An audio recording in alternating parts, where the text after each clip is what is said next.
오늘 본문의 내용을 보면은 다윗이 아들 압살롬의 반란을 피해서 피신하지요. 근데 이 제사장 사독과 또 아비아달이 하나님의 언약궤를 메고서 다윗의 피난길에 함께 가고자 합니다. 이 언약궤가 함께 하면은 출애굽의 광야 생활 때처럼 하나님께서 다윗을 보호해 주실 것이라고 그렇게 생각했던 것이죠. 정작 하지만 다윗은 하나님의 언약궤와 함께 제사장 사독과 아비아달을 다시 예루살렘으로 돌려보냅니다. 뿐만 아니라 이 아렉 사람 후세도 역시 예루살렘으로 돌아가라고 지시합니다. 다윗이 왜 이런 선택을 했을까? 우리는 두 가지 이유를 생각해 볼 수 있습니다. 하나는 하나님의 판단에 자신을 맡기려고 하는 것이고, 또 하나는 전적으로 불리한 이 전세를 반전시키기 위해서는 압살롬 진영 내부의 동향을 파악하기 위해서였다라고 볼 수가 있어요. 오늘 본문에서 우리가 주목할 수 있는 부분은 이 다윗이 이런 위기 상황에서, 이 어려운 상황에서 어떤 식으로 하나님의 뜻을 찾는가 하는 점을 주목해 볼 필요가 있습니다. 그래서 우리가 겪는 어떤 위기 상황, 또 어떤 선택의 상황에서 신자로서 하나님을 신뢰하는 선택과 지혜를 오늘 본문에서 우리가 배울 수 있다고 봅니다. 먼저 25절, 26절을 보시면 다윗이 이제 사독에게 말하죠. 하나님의 궤를 다시 예루살렘 도성 안으로 옮기시오. 내가 주님께 은혜를 입으면 주님께서 나를 다시 예루살렘으로 돌려보내 주셔서 이 궤와 이 언약궤가 있는 예루살렘을 다시 보게 하실 것이요. 그러나 주님께서 나를 싫어하시면 오직 주님께서 바라시는 대로 주님의 뜻대로 나에게 이루어 주시기를 빌 수밖에 없소. 이런 말을 하는 거예요. 이 어려운 공경에 지금 다윗이 빠져 있습니다. 그것도 자신의 그 사랑하는 아들 압살롬이 반역을 하고 아버지 앞에 칼을 겨누며 죽이려고 하는 겁니다. 이 곤경에 빠질 때 기도하는 사람들은 대개 어떤 기도를 합니까? 어떻게 하는 것이 하나님의 뜻인지 알려달라고 기도하죠. 그래서 하나님께서 이렇게 하라, 이런 마음에 감동을 주시든지, 아니면 하나님의 사람을 통해서 이 상황에서는 이렇게 하는 것이 하나님의 뜻이다 라는 식으로 먼저 하나님께서 정해주시기를 기대합니다. 보통 그렇게 기도를 하죠. 근데 오늘 본문을 보면은 다윗은 그렇게 하지 않습니다. 이 다윗은 통상적으로 우리가 기대하는 것처럼 하나님께서 이렇게 하라고 정해주신 후에 내가 그대로 움직이는 것이 아니라, 다윗은 자신이 먼저 행동한 후에 그 행동에서 비롯된 결과를 하나님의 섭리로 받아들이겠다라고 대답하는 거예요. 좀 다르죠? 가령 25절에서 다윗이 뭐라 그럽니까? 먼저 스스로 판단을 해서 결정을 내립니다. 어떤 선택을 해요. 그게 뭐예요? 하나님의 언약궤를 다시 도성 안으로 옮기라. 제사장들에게, 사독과 아비아달에게 그렇게 명령하지요. 제사장 사독과 아비아달은 하나님의 언약궤가 다윗과 함께 있으면 그것을 통해서 하나님께서 다윗에게 용기를 주시든지 승리를 주시든지 어떤 도움을 줄 수 있으리라고 생각해서 언약궤를 메고 다윗과 함께 가기를 원했던 거예요. 하지만 다윗은 눈에 보이는 그 언약궤를 의지하지 않습니다. 오히려 어떤 식의 결과가 자신에게 찾아오든지 간에 언약에 신실하신 하나님의 인도하심에 전적으로 자신을 맡긴다는 뜻으로 언약궤를 돌려보내는 선택을 합니다. 아마 다윗은 지금 자신이 범죄한 이후로 이러한 일들이 벌어졌기 때문에 이런 선택을 하는지도 모릅니다. 아무튼 여기서 우리가 주목할 것은 다윗이 하나님께서 이렇게 하라 해서 이렇게 하는 이런 행동 방식을 취하기보다는 자신이 먼저 스스로 판단하고 그리고 결정을 해서 언약궤를 도로 보내기로 선택을 했다는 거예요. 이 말은 무슨 말인가? 하나님께서 다윗에게 기도할 때 내적인 음성으로 응답을 해주시든지, 아니면 영적인 권위가 있는 사람을 통해서 이렇게 하라 알려주시든지, 어떤 한 가지 길을 정해서 알려주시는 방식만이 아니라 그 문제를 해결하는 유일한 해결책이 아니다라는 식으로 지금 했다는 거예요. 그러니까 하나님께서 먼저 정해주시고 그리고 자신이 행동하는 이런 방식만이 하나님의 뜻이 아닐 수도 있다. 이렇게 생각했다라는 거예요. 그래서 실제로 어떻게 합니까? 다윗은 두 가지 경우를 모두 하나님의 응답으로 받아들여요. 첫 번째는 뭐냐면 다윗이 그러죠. 이제 사독과 아비아달에게 언약궤를 예루살렘으로 다시 돌려보내면서 뭐라 그럽니까? 내가 주님께 은혜를 입으면 주님께서 나를 다시 돌려보내 주셔서 이 궤와 이 언약궤가 있는 곳을 다시 보게 하실 것이다. 이 말은 무슨 말이에요? 하나님의 은혜를 입어서 다시 언약궤를 보게 된다면 그것은 곧 자신이 다시 예루살렘으로 돌아온다는 의미고, 그렇게 되면 압살롬의 반란 문제도 해결이 되었다라는 것을 전제하는 것이겠죠. 이렇게 말하는 다윗의 생각에는 뭐가 있습니까? 만일 하나님께서 다시 언약궤를 보게 하신다면 그것을 하나님의 뜻으로 받아들이겠다라는 것이죠. 이렇게 받아들이려면 선행되어야 되는 것이 뭐냐면 언약궤를 예루살렘으로 돌려보내겠다는 다윗의 선택이 기초가 되는 거예요. 그러니까 다윗이 먼저 믿음을 갖고 언약궤를 예루살렘으로 돌려보내기로 선택을 했고, 이런 자신의 행동 이후에 하나님께서 다윗을 예루살렘으로 돌아오게 하셨으니까 그렇다면 이것을 하나님께서 응답해 주신 것이다 라고 믿고 감사하겠다는 그런 고백이죠. 그런데 또 다른 가능성도 있죠. 그건 뭡니까? 그 26절에 말하는 것처럼 그러나 주님께서 나를 싫다고 하시면, 그러니까 자신이 지금 언약궤를 예루살렘으로 돌려보냈는데 하나님께서 다윗을 기뻐하시지 않고 하나님께서 다윗을 싫다고 여기시면 어떻게 했다는 거예요? 그렇게 하나님께서 하신다 하더라도 오직 주님께서 바라시는 대로 나에게 이루어 주시기를 빌 수밖에 없어. 이런 가능성도 다윗은 염두에 두고 있다는 거예요. 그러니까 이 말은 달리 풀어서 말하면 혹시 하나님께서 내게 은혜를 베푸시지 않아서 이대로 내가 예루살렘을 영영 떠나게 되어야 한다면 어쩔 수 없다는 거예요. 그것도 자신이 망하고 압살롬의 손에 자신이 죽임을 당하는 것도 그것도 하나님의 뜻이라고 받아들이겠다라는 것이죠. 그러니까 다윗은 자신이 언약궤를 돌려보내기로 선택했는데 혹 자신이 그것을 다시 보지 못하게 된다든지 혹은 그 언약궤와 함께 가지 않아서 해를 당하게 된다 하더라도 나는 그 모든 결과를 하나님의 뜻으로 받아들이겠다. 이렇게 고백하는 겁니다.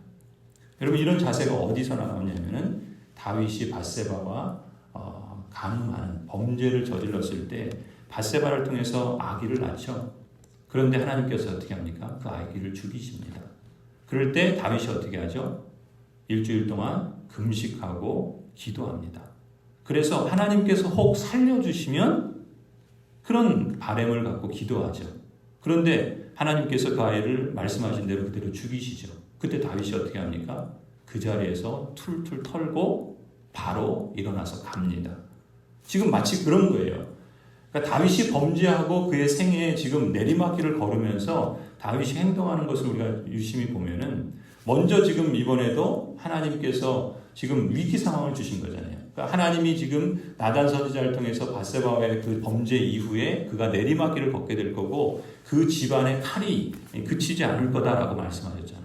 그러니까 그 일이 지금 압살롬을 통해서 이루어지고 있는 걸 다윗이 아는 거예요.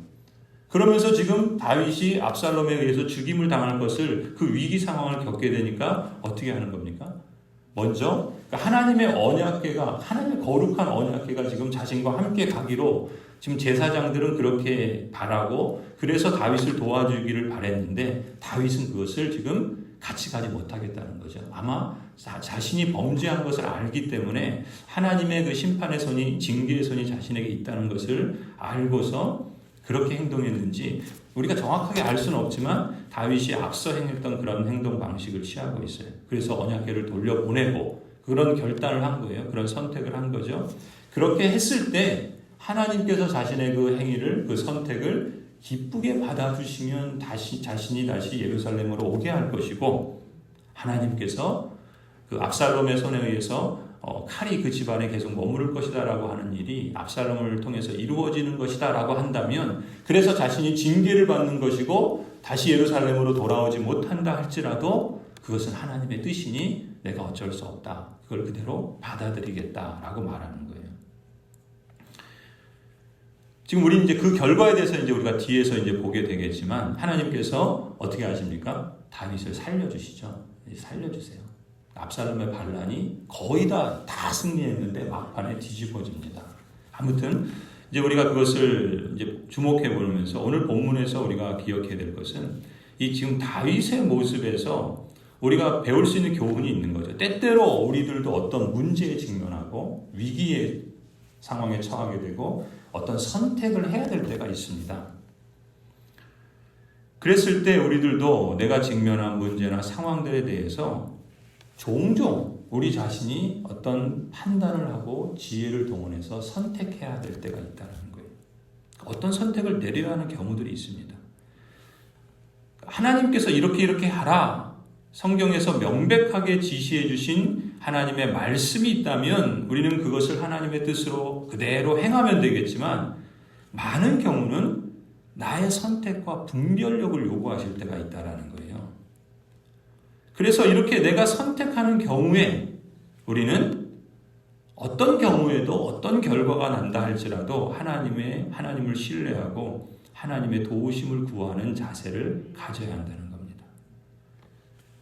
그렇게 선택한 경우에는 그 이후에 결과되어지는 상황에 대해서 그것이 어떤 경우이든 그 선택의 결과에 대해서 내가 책임 있게 받아들이고 특히 그 모든 일들이 하나님의 섭리 가운데 있음을 인정하고 하나님을 끝까지 신뢰하는 자세가 매우 중요하다는 거예요. 가령 다윗의 경우 예루살렘으로 돌아오는 결과처럼 나에게 좋은 결과가 이어진다면 하나님께서 내게 은혜를 베푸셨다고 믿고 감사해야 되겠죠. 그런데 반대로 언약궤를 다시 못 보게 되는 결과처럼 내가 원하지 않는 상황이 와서 힘이 들어도 여전히 거기에서 하나님의 섭리의 손길이 있다라는 것을 받아들이고 그걸 허락하신 하나님의 뜻이 그것이 비록 내가 기대한 것이 아니라 할지라도 하나님의 뜻으로 믿음으로 받아들여야 된다는 것입니다. 그러니까 믿음이라는 것은 어떤 것인가? 때때로 어떤 상황을 주신 하나님을 이해할 수 없음에도 불구하고 하나님을 신뢰하는 마음으로 끝까지 붙드는 것이 믿음입니다. 그런데 그 상황이 초래한 결과가 내가 원하는 결과일 수도 있고 내가 원하지 않는 결과일 수도 있다라는 거예요. 그 상황의 결과에 따라서 내가 하나님을 신뢰하고 그것이 좋으면 하나님을 믿고 신뢰하는데 내가 기대한 대로 되어지지 않았다고 하나님을 원망하고 하나님을 멀리한다면 그것은 믿음의 자세가 아니라는 거죠. 그러니까 다윗이 지금 그런 거예요. 자신이 범죄한 이후에 벌어지는 그 일의 결과에 대해서 하나님께서 나를 그 징계하시는데 그것을 하나님께서 나를 받아들여 주셔서 오히려 선을 행해 주신다면 그것도 하나님의 뜻이라고 감사해야 할 것이고 아니 하나님께서 징계의 손이 그대로 나에게 안 좋은 결과가 온다 할지라도 그것이 하나님의 뜻이니 비록 그것이 나에게 고통과 아픔이다 하더라도 하나님을 신뢰하는 자세를 잃지 말아야 한다는 것입니다. 그런 믿음은 상당히 수준 있는 믿음이죠. 우리는 어떤 걸 원합니까? 다 좋은 결과만 오기만을 바라지만 하나님은 그렇게 행하지 않으실 때도 있다는 거예요. 그때 우리는 물어야 됩니다. 나는 그런 하나님에 대해서 끝까지 신뢰할 수 있겠는가? 다윗은 지금 그런 훈련과 연단을 받는 것이죠.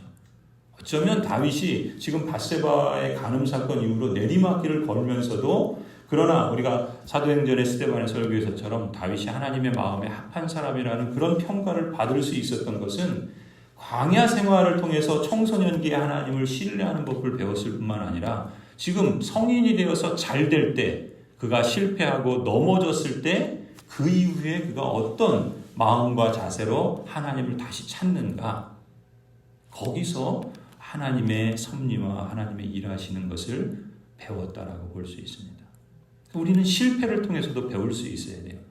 우리에게 안 좋은 결과가 오고 어려움이 왔다고 무조건 하나님 원망하고 그걸 바꿔달라고 떼를 쓰고 꼭 그것이 믿음 있는 자세는 아닐 수도 있다는 겁니다. 때로는 하나님께서 허락하신 징계의 손길도 받아들이고 그것을 통해서 하나님이 나에게 선하신 하나님이시다라는 것을 끝까지 붙잡을 수 있는 것도 우리가 배울 수 있는, 또 배워야 하는 그런 믿음의 자세라고 할 수 있겠죠.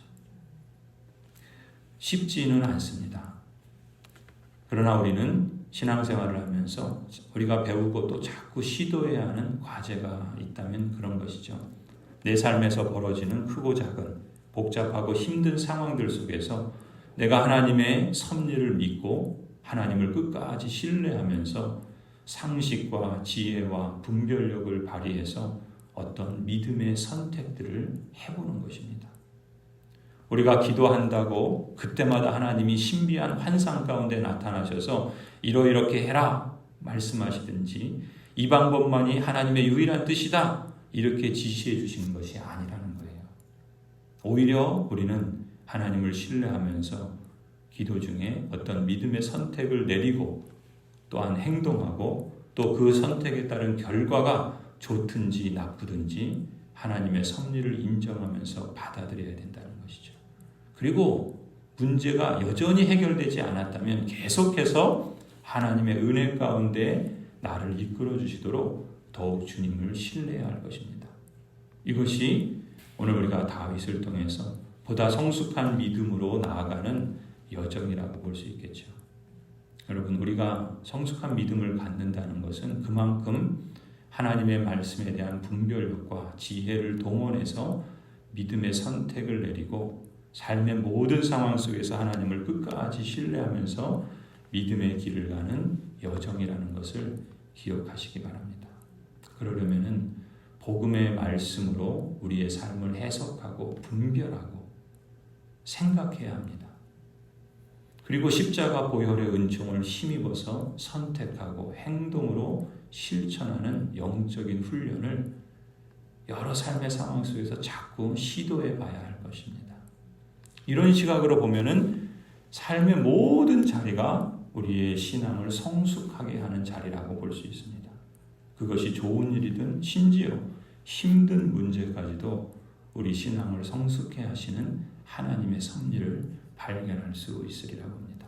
어떤 상황, 어떤 때이든지 하나님을 또 하나님의 살아계심을 신뢰하고 의뢰하면서 체험하는 그런 여정이 될 수 있다고 볼 수 있죠.